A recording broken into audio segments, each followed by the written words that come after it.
Gracias por permitirnos llegar a su hogar en una nueva emisión del programa Derecho Familiar. Como ya es costumbre, usted sabe que este lo puede ver los lunes de 8 a 9 de la mañana, en la noche de 20 a 21 horas y en una tercera emisión el sábado de esa semana de las 19 a las 20 horas. ¿Por dónde?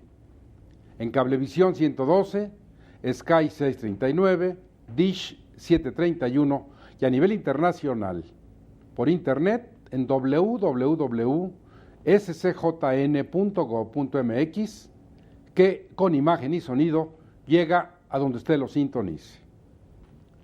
Hoy tenemos el privilegio, porque lo es, de que tres distinguidas intelectuales, tres distinguidas profesionistas nos acompañen en esta emisión con un tema sui generis especial, porque como ustedes lo van a escuchar, si la ley dijera que usted está viendo a un perro que ladra, que tiene patas, que es un perro, y la ley dijera que es un gato, ¿usted qué diría?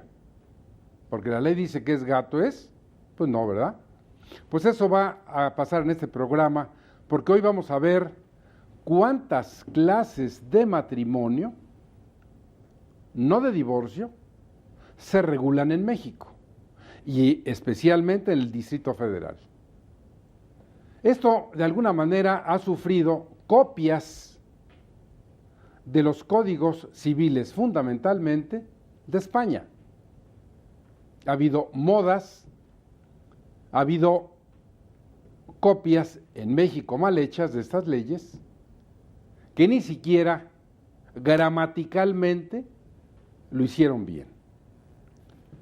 Para que disertemos sobre este tema, nos acompañan la directora del Seminario de Derecho Civil de la Facultad de Derecho de la UNAM, profesora de la misma institución, la doctora María Leoba Castañeda Rivas, a quien le doy la más cordial bienvenida. Gracias, maestro. Un placer estar aquí en su programa. La directora del Seminario de Sociología, también de nuestra alma mater, de la Facultad de Derecho de la UNAM, la doctora Elsie Núñez Carpizo, quien ya es conocida de ustedes, su prestigio, sus participaciones, hacen que, y yo atendiendo a las peticiones de ustedes, siempre estemos llamándola cuando se trata de temas tan importantes desde el punto de vista sociológico y jurídico. Claro, no vamos a salir en este caso con la novedad que hay por ahí, que unos dicen que la familia es un fenómeno social, que el matrimonio es un fenómeno social. No, pues ya todos somos un fenómeno social, absurdo, porque a las cosas hay que llamarlas por su nombre. Pero especialmente en este programa nos acompaña una distinguida profesionista que me honro, tengo el privilegio de que además sea mi amiga, y que nos acompañe para opinar, para que nos traiga a colación la realidad de Madrid, de España, con ese acento tan especial que ella tiene, que de alguna manera, como mujer, como observadora del medio, que experimenta día a día, siendo ella mexicana, en este tema tan especial. Ella, Elsie Aranceo Núñez, muchas gracias. No, gracias a usted. Eres muy bienvenida. Muchísimas gracias. Sé de tu tiempo, aprovechar tu estancia en México y que quede un recuerdo para nosotros y sobre todo, en el caso específico, Ansareo Núñez, hija de la maestra Elsie Núñez. Gracias a las dos. Gracias, maestro. Es un honor estar aquí y participar en este brillante programa. Gracias. Muchas gracias. Usted vio el título del programa. ¿Cuántas clases de matrimonio se regulan en México? Maestra Castañeda. Bueno, yo pensaría que de acuerdo al texto estricto de la ley, solamente hay un matrimonio como unión libre en donde, bueno, empezamos a criticar al legislador porque unión libre, en la jerga de la sociedad, se comprendería como una unión que no está sancionada por la ley, pero ahora nos dice nuestro Código Civil, a partir de una reforma del 29 de diciembre del año 2009, nos dice que es la unión libre de dos personas, de manera que no aclara si son de un sexo, de dos, o cómo se determina, pero sí nos ha dicho, quitando el contexto universalmente aceptado de hombre y mujer, ahora nos dice unión libre de dos personas. Entonces, siento que es una sola clase de matrimonio. A ver, si hablamos del Código Civil del DF, ajá, es correcta la apreciación. Si hablamos de los 25 códigos civiles del distrito del país, del Código Civil Federal y de los 6 códigos familiares vigentes en Hidalgo, en Zacatecas, en Morelos, en Michoacán, en San Luis Potosí y en Sonora, ¿de qué clases de matrimonio estaríamos hablando? Claro, en ese sentido tenemos una regla general que incluso han acogido los códigos familiares de los que usted ha tocado y hablan de unión hombre-mujer. Entonces, que es el concepto tradicional, universalmente recogido desde Roma, pues se tenía que decir, Modestino decía, matrimonio es la unión de un hombre y una mujer. De manera que ahora cuando nos dice de dos personas el Código Civil para el Distrito Federal, eso no implica, bueno, por eso decía, si vamos al texto de la ley tajantemente, solo hay un tipo de matrimonio, el de dos personas, pero ya los matices que se han hecho en nuestro país y que desafortunadamente el artículo 146.7 nos dice que cualquier disposición contraria a esa que se refiere a matrimonio entre dos personas, que no dice si son del mismo sexo, pues pienso yo que entonces estamos generando uniones de por sí o jurídicamente nulas, porque estamos hablando de que ya se ha manejado y ya se han inscrito, se han celebrado uniones de personas del mismo sexo. A ver. Y sí, perdón, maestro.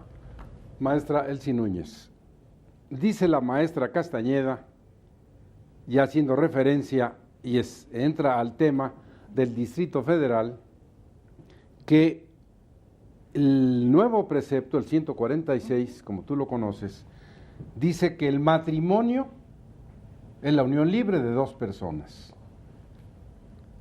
En los demás estados de la República dice el matrimonio y la unión libre de un hombre y una mujer. De entrada, cuando el DF dice es la unión libre de dos personas, ¿de cuántas clases de matrimonio estaremos hablando?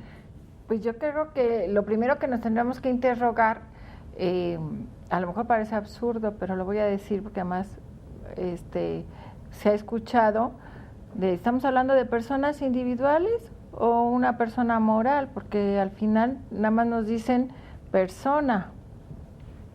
Y yo creo que, como lo he mencionado en otros temas, es un poco la situación política y que se hacen rápidamente este tipo de reformas, se copia legislación extranjera sin precisar, o yo no sé si les da miedo luego los conceptos y no los utilizan, porque en el caso de España, por ejemplo, se refiere a cónyuge, y entonces ahí lo deja, tampoco resuelve mucho, pero ya lo presenta de esta manera.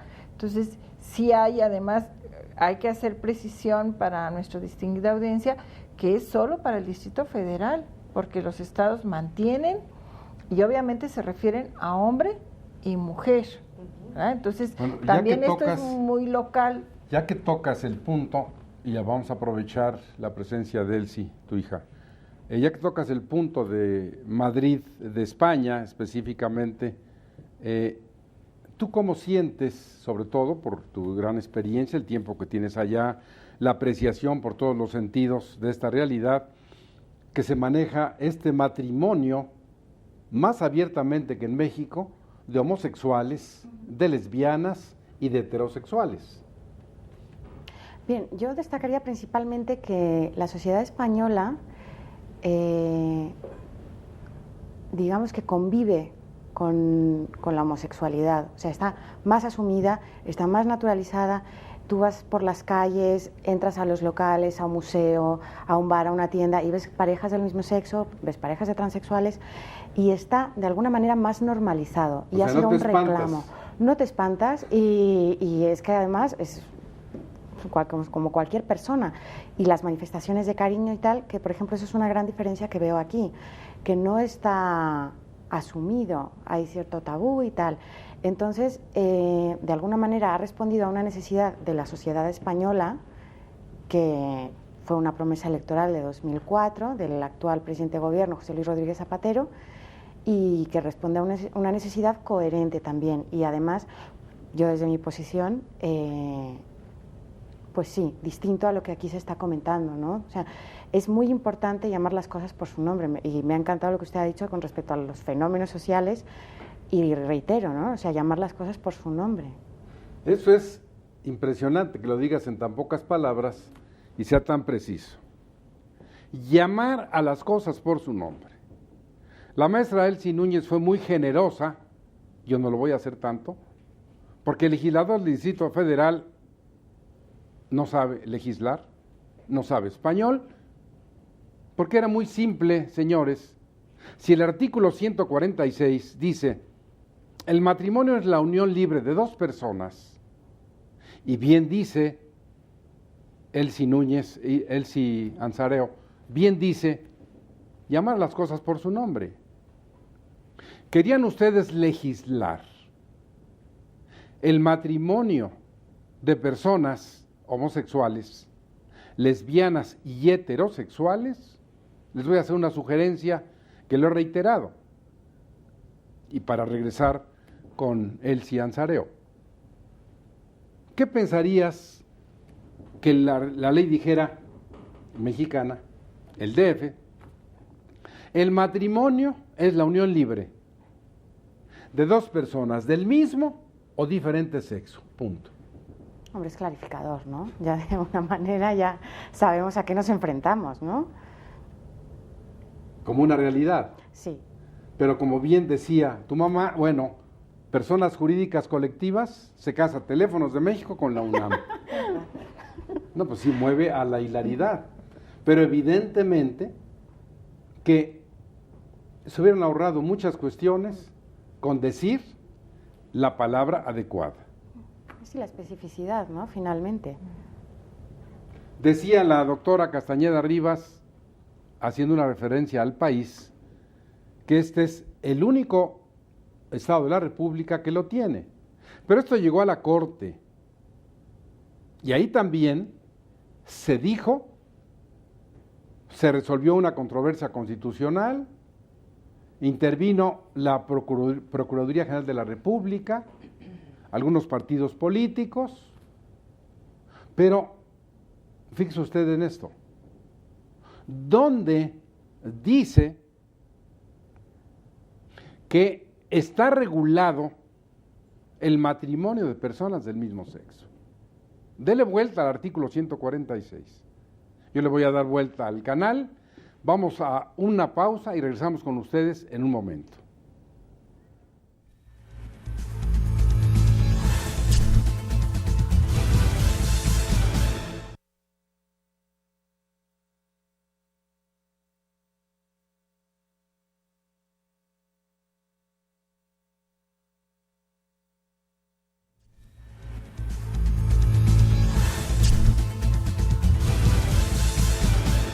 ¿Qué le parece el derecho familiar? El límite es la imaginación, pero hay que saber derecho, hay que conocer la norma, hay que saber gramática, ¿qué dice el diccionario?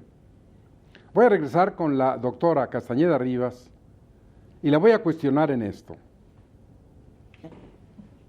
Si aceptamos lo que dice el 146, doctora, que el matrimonio es la unión de dos personas y que esto ya cogió carta de naturalización en el DF, ¿de cuántas clases de matrimonio estaríamos hablando? Haciendo una interpretación in extenso de este precepto. Bueno, yo realmente lo que agregaría es que en realidad la opinión pública, los medios de comunicación masiva, la propia idea del legislador capitalino de no plasmarlo en la norma, pero sí mandar los mensajes subliminales de que hay un reconocimiento de las personas que tienen una preferencia sexual distinta, y entonces podríamos hablar que efectivamente habrá matrimonio de parejas del mismo sexo, aun cuando la norma no expresamente lo diga, pero tenemos ya... Entonces ahí tenemos una primera clase, del mismo sexo, hombres. Pues sí, sería una primera clase. Luego. 2 mujeres, pues podría ser otra segunda clase. Me preocupa mucho decir esto ¿Pero por qué? Frente a mis alumnos, porque en realidad yo siento que es una moda pasajera. Sí, nada más que acuérdate que la ley ordena. Ya lo sé, pero... La ley ordena, no discute, y como ya se dijo, pero sí, que así es. Sí, es verdad. Entonces, pues no vas a tapar el sol con un dedo. Podría haber un tercer matrimonio de transexuales, ¿no? O personas que... espérame tantito. Antes que entremos a ese, que ese es un capítulo muy grueso, bueno, entonces que vamos a hablar con la maestra Elsie Núñez. Sí. Hablas del matrimonio de homosexuales, de lesbianas, ¿y cuál sería el tercero en este caso? Heterosexuales. Entonces, ahí tendríamos 3 clases. Ahora, ya le diste la palabra a la maestra Elsie Núñez. Sí. El matrimonio de transexuales. Esto va a impresionar mucho a Elsie Aranceo, porque esto que va a oír es único en el DF. Lo vas a escuchar. Matrimonio de transexuales, maestra. Explícale a la audiencia que nos hace el honor de recibirnos en su casa de qué estamos hablando. Fijarse bien, no son travestis, ni son los que se han operado. En México esta figura reasignación sexogenérico da un transexualismo, que entonces yo te pregunto, ¿en qué consiste? ¿Se puede dar el matrimonio de transexuales? Tendría yo que decir que sí. ¿Pero qué te cuesta tanto trabajo? Igual que la doctora Castañeda. No, es que me quedé pensando, si no lo inventaste tú. No, es decir, primero tendríamos que precisar que cuando nos referimos a transexuales son aquellas personas que psicológicamente o mentalmente se consideran de sexo opuesto. Esto quiere decir que si es una mujer, mentalmente, psicológicamente, que no sé si estoy ocupando las palabras correctas, se siente y actúa como una mujer. Y que pero ella tiene todo en su lugar. Sí, por supuesto, biológicamente corresponde, digamos, en este caso a una mujer que se piensa hombre, o un hombre que psicológicamente se piensa en su ser humano o en su ser, se siente del sexo contrario. ¿Pero y la ley qué les da? Ahora, la ley, ¿qué pasa con la ley? Pues la ley ha establecido ahora que las personas que se sientan o estén en esta circunstancia sin necesidad de haberse operado, pueden obtener una acta de nacimiento con esta representación. Entonces, si yo soy una mujer, y vamos a pensar que me llamo María López, y yo actúo como Juanito López, yo puedo ir y acudir y solicitar un acta que además implica destruir la otra, y aunque yo tenga un sexo biológico y esté actuando social y culturalmente en otro, voy a tener un acta con estas características. Por lo tanto, en estricto sentido yo decía, pues si yo tengo mi acta, aunque aparezca que soy Juanito Pérez, pues yo puedo ir y contraer matrimonio con María López o con Entonces te vas a casar con alguien teniendo un sexo biológico. De tu sexo biológico. Un sexo biológico y digamos un sexo cultural, por denominarle de alguna manera, ¿no? Es decir, o de representación o de personalidad.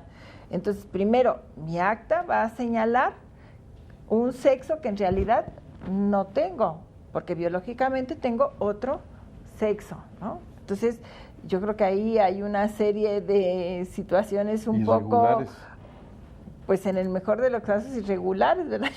Pero además requiere de una atención psicológica esto, porque cuando se dan los procesos de operación, obviamente se requiere un procedimiento Pero psicológico. ya es otro enfoque. Cuando se operan, cambian de sexo, es otra cuestión. Claro. Pero aquí estamos en que siguen siendo del mismo sexo. Y tú acabas de señalar algo muy importante, que hay que ponerle nombre en derecho.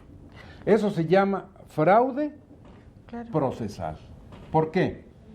Porque el registro civil es la institución del Estado cuyo propósito, cuya naturaleza jurídica es otorgar actas que acrediten los actos del Estado civil de los mexicanos. ¿Qué van a acreditar? Casado, hijo, adoptado, soltero, viudo, porque usted se casó y se queda sin cónyuge, ¿por qué se muere? Si se quiere volver a casar, necesita un acta de defunción de la señora. Cuando se va usted a casar nuevamente, no puede decir estado familiar soltero, porque ya estuvo casado. En ese momento tiene el estado familiar de viudo. Si se divorció, requiere el acta y demostrarle al juez del registro civil que la señora con la que se casó ya no hay vínculo, y entonces que usted va a casarse nuevamente porque su estado familiar es de divorciado. Si nunca se casó, el estado familiar es de soltero. Si se casó y su matrimonio se declaró nulo, como si no hubiera habido matrimonio, sigue siendo soltero. Y el cuarto estado, el estado de casado. Dice además el registro civil, deben asentarse en las actas los hechos que hayan ocurrido en presencia del juez del registro civil. ¿Es cierto eso? Bueno, no, Entonces, porque en realidad él da fe y dice que comparecieron fulanito y perenganita para decir que en tal día y a tal hora nació o falleció, pero a él no solamente constata lo que se le dice que ocurrió. sí, pero digo, es cierto Que es ante lo su que presencia. señalaba la maestra Elsie Núñez en cuanto a que se da esa nueva acta Sí. y esa reasignación No. sexogenérico. La reasignación sexogenérica sería realmente, pues a mi juicio, es No, un acto. olvídate tu juicio porque si no un quedamos acto muy vulnerables. fraudulento. Lo que ordena la ley, eso es muy importante para quienes nos ven, sobre todo para nuestros críticos, porque esto no es lo que opinamos en lo personal, es lo que ordena la ley. Y la ley ordena, no discute. Y la ley dice, denle a ese señor una nueva acta, se anota la primigenia, se esconde, y solo que haya una averiguación penal o un mandato judicial, se va a ir a averiguar esto. Pero él sí. Se expidió ya esa acta. La señora tiene ahora un acta de señor. Y se va a España. Vamos a hacerlo internacional. Tiene un nuevo pasaporte que dice que esa es una señora. Y va y se casa. Surprise. Porque va y se casa con un señor de su mismo sexo. ¿Qué piensas? Complicado, ¿no? Esto es como un limbo, qué lío. Porque además en la legislación española sí aceptaría ese matrimonio, pero a mí me surge la duda de lo del acta y todo la del cambio sexogenérico y todo esto es como, no sé si es adecuado el término, pero es como un vacío legal, ¿no? O sea, de repente es como si llega un ente, o sea, ¿no? Bueno, bien dices el limbo jurídico, que la maestra Castañeda usa mucho esa figura, y cuando ya dijo el limbo jurídico, luego dice, nomás que no existe. Entonces, No entendí la pregunta. entonces ya estamos en clases de matrimonio en el DF, de homosexuales, lesbianas, heterosexuales, y ahora estamos en el de los transexuales. El artículo 135 bis del Código Civil del DF regula esto que se llama reasignación sexogenérico, que bien lo dijo la maestra Núñez. En otro programa incluso hablábamos con ella de este papel que el juez familiar tiene que enseñarle su rol a ese señor que no sabe cómo caminar y cómo moverse como señora, o a la inversa. Pero ahí está, esa es una realidad. ¿Y de dónde derivó todo esto? Del 146 que dice el matrimonio y la unión de dos personas. Ahora, ya tenemos cuando menos 4 clases de matrimonio: heterosexual, homosexual, lesbiano y el de reasignación de sexo genérico. Les voy a cambiar el panorama, doctora. ¿Y la adopción? Estas personas, fíjate bien, estas personas pueden adoptar. Sí, todos, porque reciben ya el carácter de cónyuges y la norma establece que pueden adoptar. Ahora con la reforma del mes de junio, de junio, tendrían que adoptar 2 años después de que se casen, o tendrían la facultad de adoptar 2 años después de haberse unido en concubinato o de estar casados, pero sí, ya son cónyuges y pueden adoptar. Entonces quiere decir, maestra, que los transexuales, los homosexuales, las lesbianas y los heterosexuales pueden adoptar por el solo hecho de ser cónyuges. Claro, esto va a causar seguramente problemas importantes a la hora de que esto se dé en la práctica, porque vamos a pensar que adoptan y que tienen la posibilidad, ya como pareja, aunque sabemos que independientemente cada uno podría adoptar. Sin embargo, en la información estadística que se refiere sobre todo a este tipo de problemas, normalmente las personas tienen más aceptación en relación al matrimonio y no hacia la adopción, es decir, diríamos, se ve bien, entre comillas, o se acepta o se tiene tolerancia, y aún en el caso de Holanda, que fue el país pionero en este tipo de relaciones de matrimonio aceptadas del mismo sexo, cuando se estableció, solo el 60% aceptaba. Sin embargo, si nosotros vemos las estadísticas para la posibilidad de que adopten, baja a 40 o 30%, ¿no? Entonces, como que las personas son más tolerables en relación a que haya estas parejas, pero sí tiene reticencia a la hora de la adopción.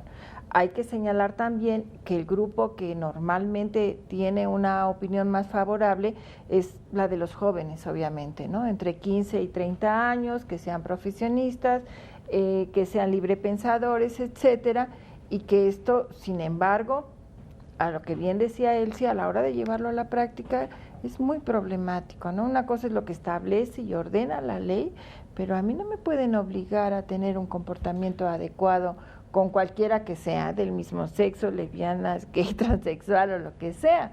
Ya en otra ocasión yo señalaba, no porque como ven ya él sí está grande, pero si yo llego a la primaria, ¿verdad? Y una amiguita le dice, ay, pues te invito a mi casa, pues muy bien, y a la hora que lo vaya a hacer me encuentro que es una pareja de homosexuales o de lesbiana, pues no estoy muy acertada de que las personas esto lo van a ver con naturalidad. Entonces, yo creo que ahí es donde tenemos el problema, porque una cosa es establecer la ley, pero a ver, llévala a la práctica, sensibiliza a tu población, sobre todo cuando estamos copiando ley, que además, pues hasta la copiamos mal, ¿no? Entre los alumnos hay que decir, hay que copiar, pero es que hay que copiar bien. ¿Qué percepción tienes de esa problemática, de lo que has visto en España específicamente? Porque es un tema muy controvertido de la adopción, incluso se da totalmente hasta en revistas y consejos y lo demás, por ejemplo, de 2 hombres que buscan afanosamente la adopción de un niño. ¿Y cómo lo aprecias? ¿Cuál es tu percepción? ¿Cómo sientes esto allá? Pues en concreto tengo unos conocidos que han querido adoptar un niño africano y ha sido sumamente complejo. O sea, por ejemplo, el tema de la adopción ya de parejas del mismo sexo en España, yo creo que falta ahí trabajo de ¿cómo se llama?, de preparar la ley, porque llevado a la práctica es sumamente complejo, no han podido hacerlo, y es una pareja que los dos tienen un trabajo estable, bien, todas las cuestiones psicológicas, porque es muy difícil incluso para las parejas heterosexuales.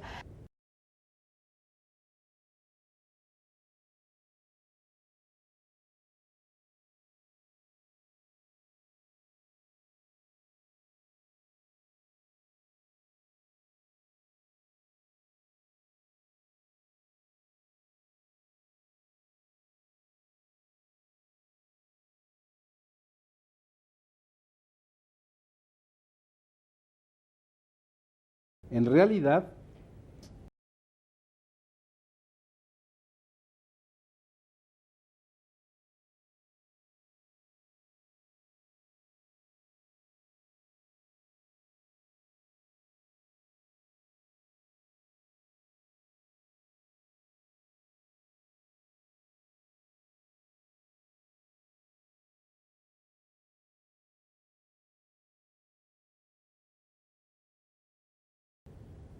claro, creo que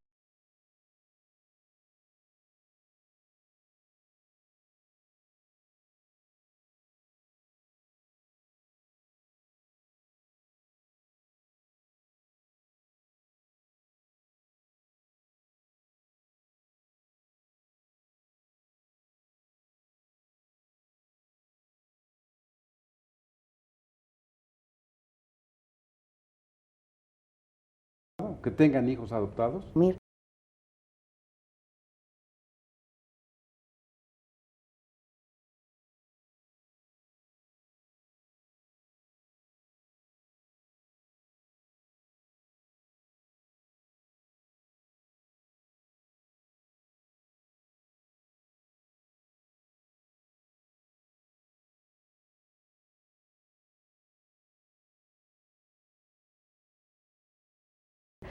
Esta situación.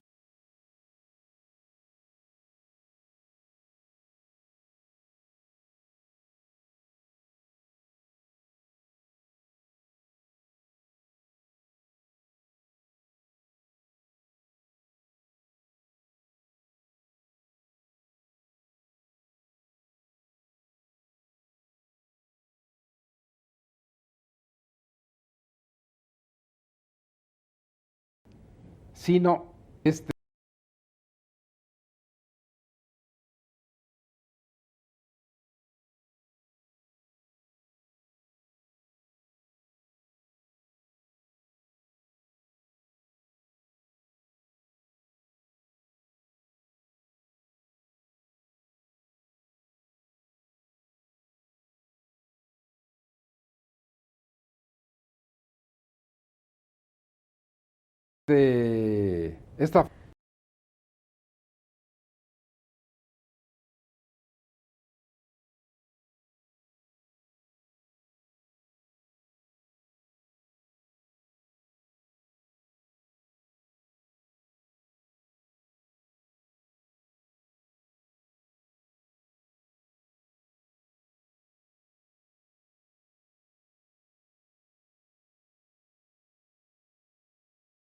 Pues hay solamente hasta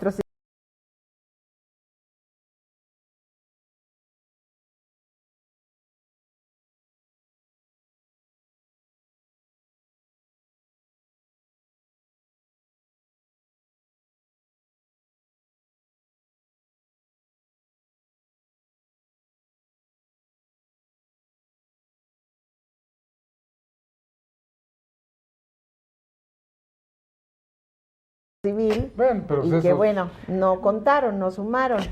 Pero yo pienso que puede ser una moda pasajera y que posiblemente si hay un cambio de partido político, yo creo que esa opinión de la doctora, no mucha gente que nos ve lo va a compartir. No, para que sea nada. una moda pasajera. Pero vamos a ir a un corte y regresamos porque, como usted ve, siempre el límite para hablar del derecho familiar es conocer la ley y la imaginación de quienes están en el uso de la palabra.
Y los dramas del derecho familiar, porque si en condiciones normales siempre hay una gran problemática, se adopta, se tiene un hijo biológico, se plantea un divorcio, guarda y custodia, patria potestad, pensión alimenticia. ¿De qué manera la ley, doctora Castañeda, crees que reglamenta la ruptura de estos matrimonios de los que hemos venido hablando? Bueno, ¿igual que los otros? pues claro, ¿Y? sí, pero aquí quedarían muchísimas secuelas porque en el momento en que adopten, si se hace inseminar una de ellas, la filiación solo se da en relación a ella. Pero bien decía Elsie que la otra adopta. Puede adoptar y entonces sí, ya tendría dos mamás. Y aquí el grave conflicto que se presenta, y a nivel internacional en Estados Unidos hay estudios en donde se dice que ese niño, en primer lugar, puede tener problemas psicológicos.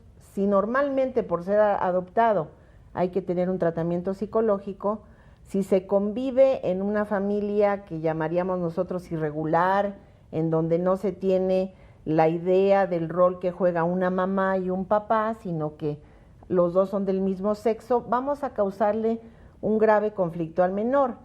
Y sobre todo también si vemos en la escuela, bueno, el hecho de que haya juntas y lleguen dos personas del mismo sexo el Día del Padre y que sean dos mamás o dos señoras que quieren aparentar o quieren trabajar el rol de dos mamás, pues entre los niños hay tanta crueldad que, bueno, pues va a ser muy nocivo, muy mal visto, o está siendo ya de esa manera, porque tengo conocimiento de que sí en el DIF ya se han recibido solicitudes que están en trámite y que van a prosperar para que haya una adopción, que ya hubo un pequeño candado con la reforma actual de la adopción de que deben esperar 2 años, pero la realidad es que ahorita ya hay solicitudes y que todavía la sociedad no está preparada para ello. Maestra, esto es muy jurídico, es muy importante señalarlo. Después de todo este escándalo, alaraca, y que la ignorancia fue el común denominador para decir el matrimonio es la unión de dos personas en el Distrito Federal, viene algo más grave. ¿Vale en todo el país? Si esas lesbianas casadas aquí llegan a Jalisco, ¿ahí también son cónyuges? No, y no podrían adoptar desde esa perspectiva porque no establece la legislación local ese mismo criterio. Entonces diríamos como que estás casada aquí. ¿Y la Corte? Y al final, por eso la visión de que esto ha sido electorero, ¿no? Es decir, necesitamos tener una legislación adecuada y quizás esto implicaría lo que ya usted ha promovido de una ley marco que permita esto, pero conciliar esos intereses que yo llamaría políticos y otro en realidad a la idiosincrasia de las personas, pues queda esto muy, muy complicado. No se pueden hacer las reformas así al buen tuntún, ¿no? Y ahora se me ocurrió esto y ahora copio aquello, sin realmente tener una reflexión, una investigación adecuada sobre esto que estamos regulando, porque si tenemos el afán de copiar, pues me parece perfecto, ¿no? Aprender de otros, todos intercambiamos conocimiento, pero bueno, si voy a copiar, si quiero copiar bien, fijarme si mi realidad es semejante, parecida, cuáles son los cambios que pueden afectar,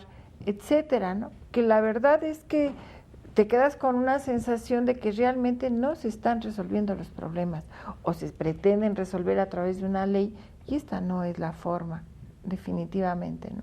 Y quizás lo que estás causando son más problemas en la práctica, porque lo que comentábamos ahorita de esto en esta sesión, sí, bueno, adoptas y luego ¿qué pasa? Si esa pareja se separa, ¿qué va a pasar con los menores, verdad?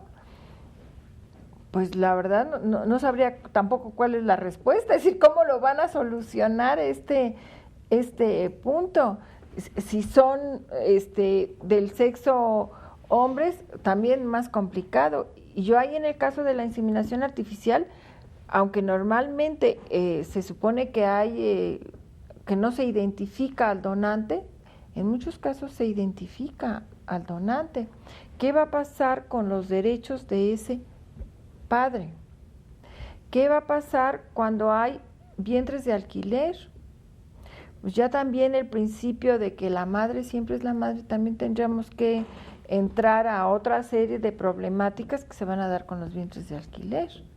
Y yo creo que esto implica y debe de hacerse una reflexión importante a esto, porque Maestra, los jueces yo no sé qué van a hacer cuando esto se presente. Dada la complejidad de este tema, sería muy importante, porque el tiempo siempre se va recortando en cuanto a todo lo que vamos señalando, sería muy importante orientar a la distinguida teleaudiencia, inclusive si hay legisladores que nos ven, pues invitarlos a que vengan a este foro, que participen, que lo discutamos, porque no hay como eso. Estamos haciendo una crítica constructiva en favor de la familia, del derecho familiar. No estamos en contra, sino de que se haga correctamente. ¿Qué le dirías a la distinguida teleaudiencia? Sobre todo, recuerda que este es un programa que se ve nacional e internacionalmente para quienes, por ejemplo, casados en el DF, se vayan a residir a algún estado de la República, ¿irán a tener todos los efectos jurídicos que aquí?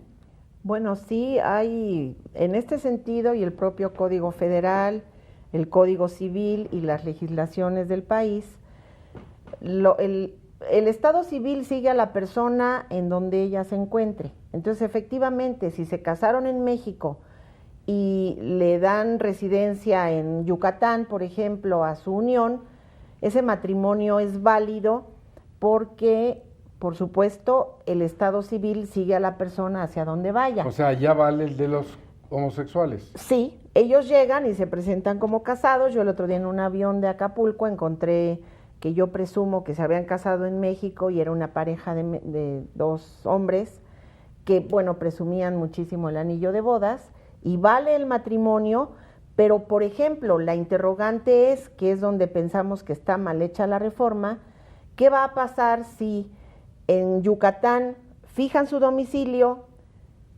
involucran a la sociedad en el sentido de que, bueno, ya los desafiamos y estamos casados?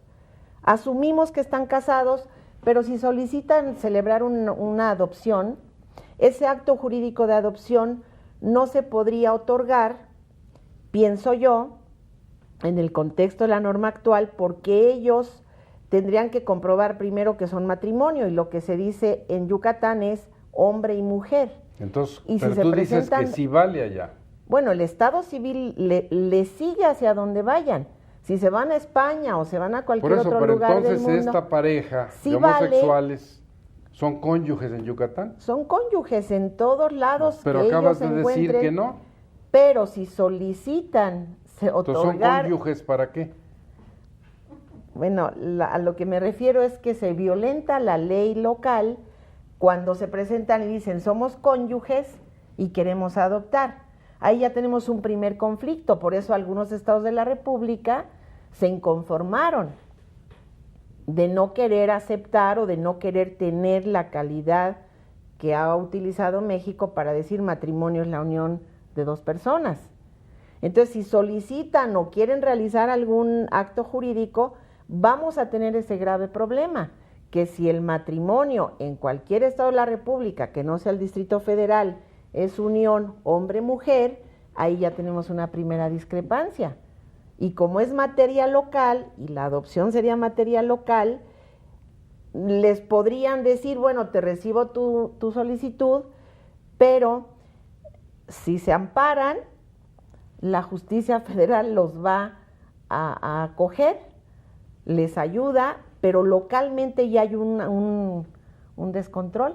Bueno, evidentemente que frente a estas cuestiones jurídicas, las fácticas, que yo le preguntaría a Elsie Ansareo es, ¿cómo le iría a una pareja de homosexuales, hombres o mujeres o transexuales, quisieran su aparición en la sociedad española y con sus hijos adoptados y todo lo que fuera de México.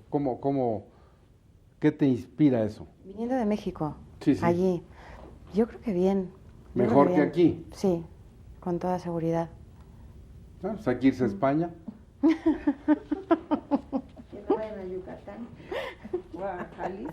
Hombre, yo desde O a luego, Jalisco, porque si me caso con una mujer, no me iría jamás a Yucatán. Nunca. No. Precisamente porque si yo quisiera adoptar un hijo con ella, es que Él sí, pero sería dijo la improbable, maestra ¿no? Yucatán, pero ese es en todo el país. Sí, Jalisco. Jalisco. O bueno, o sea, salir del DF, o sea, sabiendo que no tienes ni garantías ni nada de nada. Y Bueno, encima te déjame expones. decirte, Morelos, en su constitución local, dice que el matrimonio es la unión libre de un hombre y una mujer, en la constitución. Aunque la Corte, en un momento dado, haya dicho, bueno, esto está así y así, etcétera, cada caso concreto, ese que ponía la doctora Castañeda, de los que llegan a Yucatán, van a tener que someter a una acción de inconstitucionalidad la Constitución de Yucatán y la norma que se resolvió aquí para que se determine si ese matrimonio surte todos sus efectos jurídicos allá. Entonces la pregunta es, cometes un delito, ¿no? Si te vas a otro sitio. O sea, siendo No constitucional, estás casado, sí. al final Sí. incurres o sea, encima es que es terrible, ¿no? Es el pez que se muerde la cola. Hago una cosa, pero como allá no vale, entonces es delito, nulo, es, ¿no? Bueno, como te terrible. das cuenta, legislar en las rodillas, como bien decía la maestra Núñez Carpizo, copiar y mal, nos tienen todos estos problemas. Cuando lo más fácil, lo más simple sería ponerse a estudiar, hacer la tarea, meterse en la memoria, en la cabeza, que ser legislador no es sinónimo de saber hacer leyes. Hay que asesorarse, hay que ir con los expertos de ingeniería, de arquitectura, de ADN, de medicina, de lo que vaya a ser la materia. Ahí está el legislador para darle la forma, pero se requieren a los expertos. Maestra, antes de irnos, ¿qué le dirías a la distinguida teleaudiencia que nos honra recibiéndonos en su casa de este tema específico? Pues yo les recomendaría primero una actitud de tranquilidad, porque no sabemos, sí, de tolerancia, porque no sabemos, esto puede volverse violento, ¿no? Porque en estas circunstancias no sabemos cuál es el actuar de las personas y que la imaginación, obviamente en relación a los comportamientos sociales, humanos o personales, varían. Es decir, aquí hemos en unos cuantos minutos una serie de opciones y de posibilidades que en la realidad son infinitas y que obviamente también esto trae como consecuencia un descrédito del derecho, ¿no? Las personas, el ciudadano de a pie piensa, bueno, el derecho no tiene ni pies ni cabeza porque regula unas cosas que no son reales, que no están en la práctica, que nos da inseguridad, que no sabemos cómo vamos a actuar y obviamente, pues desafortunadamente tenemos una actitud muy negativa en relación al derecho, a las personas no les interesa, no se preocupan por él y obviamente lo que tenemos es un estado de violencia increíble, ¿no? Que se traslada por no tener una estructura jurídica adecuada, sobre todo en la familia, ¿no? Necesitamos tener muy claro qué pasa, cómo son las relaciones. Precisamente por eso se regula a la familia a través del matrimonio, porque se requieren y hay efectos a terceros que no se deben de olvidar. Por eso no se regula la familia en el derecho, pero sí el matrimonio. Y si lo hacemos muy mal o se hace muy mal, pues entonces es un desastre. Gracias, maestra. Doctora, como siempre agradecido de tu presencia, unas palabras para despedirnos de la distinguida teleaudiencia. Bueno, pues asumir con criterio y con inteligencia que no tenemos unas leyes de primer nivel, a pesar de que nos pretenden poner a la vanguardia, pero creo que estamos en un gran retraso. con conflictos en donde hay fraude a la ley y no sabemos bien pues cómo va a reaccionar el juzgador, y que los juzgadores casi tienen que hacer un poquito de magia para resolver. Gracias. Por favor, ¿quieres decirles algo a quienes nos han hecho el honor de vernos y yo reiterarte mi agradecimiento porque has venido a engalanar y enriquecer este programa? No, muchísimas gracias a usted, ha sido un placer infinito estar aquí y bueno, yo creo que fundamentalmente educar, conocer y legislar a los que les toca. Y a ustedes, muchas gracias, porque siempre, recuerde, estamos a su disposición. El correo electrónico jhuitron@derechofamiliar.net. Lo escucha, en el programa Consultoría Jurídica tratamos de dar respuestas, o usted puede hacer una cita al 56 39 22 35. Recuerde, puede leer mi columna Derecho Familiar en cualquiera de los 70 diarios que publica la Organización Editorial Mexicana los domingos en la mañana, verlo por internet, y siempre, como en otras ocasiones, le reitero nuestro agradecimiento en nombre de estas distinguidas invitadas y esperamos vernos en otra sesión de Derecho Familiar.